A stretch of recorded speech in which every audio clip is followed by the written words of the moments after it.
За өнөөдөр та бүхэн маань ингээд Монголынхаа төрөөр бас нэлээд их оролдож явах шиг байна.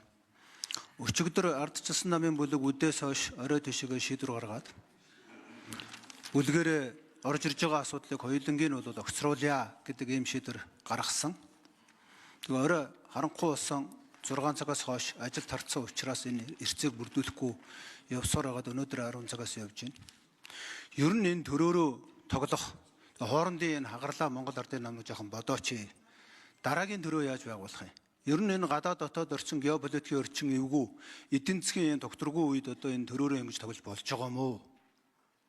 Үнэхээр манай Монгол төрөө өөрөө доктортой байж явна шүү дээ. Бидний ч одоо Монгол Ардын намын Монгол, ардчилсан намын Монгол гэж байхгүй шүү дээ.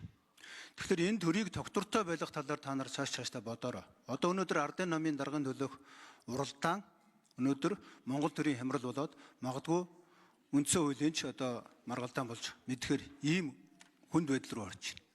За эндээс ард түмэнд нэг л юм хожиж байгаа. Хэн хаанаас юу хийж гэн, хаана их мөнгө байна, хулгай зэлгийн хаагур хийгдэж байна гэж. Энэ дээр одоо дараагийн хинш болсон байсан засагт нэг даалгавар өгөх хэрэгтэй. Та нар энийг бас томьёолоод оруулж өгөөрэй. Үнэхээр бид нар Монгол улсын төсвийг ярьж байгаа. Бидний яриад байгаа мөнгө бол ерөөсөө энэ төрийн хэрэглэгдэж байгаа нийт мөнгөний өрдөл 3.1 юм байна. Үүнээс хэд дахин их мөнгө төрийн өмчит компаниудын дээгүүр явж байна. Тэр нь дандаа буруу замаар явж байна.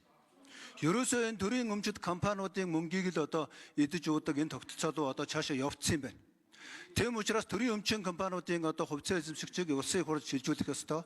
Төрийн өмчийн компани үндсэн үйл ажиллагаанаас бусад компаниудын бусад зардлуудыг олон нийтэд ил болгодог байхгүй бол энэ хулгай тасрахгүй байна. Энэ бол төсвийн нэгэн бүрэлдэхүүн байх ёстой байна гэдгийг бас хэлье. Дээрээс нь энэ Монгол төрөөрөө цаашдаа та нар баг тоглоорой. Монголын төрөө одоо мөнгөд орших ёстой.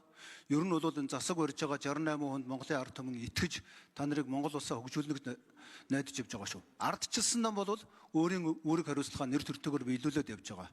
Өчигдөр үндсэн хуулийн одоо маргаантай байж магадгүй асуудал дээрээс ингээд шөнө өрөө болсон засгаа унгаахгүй. Ер нь бол энэ засгийн хэрүүлд оролцохгүй өглөө цагтаа ихтэй гэсэн гишүүдийг одоо их хурлын даргын энэ дээр ашиглаад одоо их харлуулсан шүү болгонтэй гишүүн. Энэ дээрээ бас уучлал үүсгэх ёстой гэж ингэж бодож байна.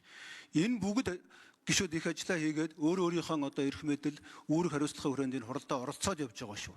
Тэм учраас Монгол Ардын намынхан минь баг хулгай хийгээч, төрөө доктортой байлгаач, ард түмнээ бодооч гэдгийг та бүхэндээ хандаж хэлэх гэсэн.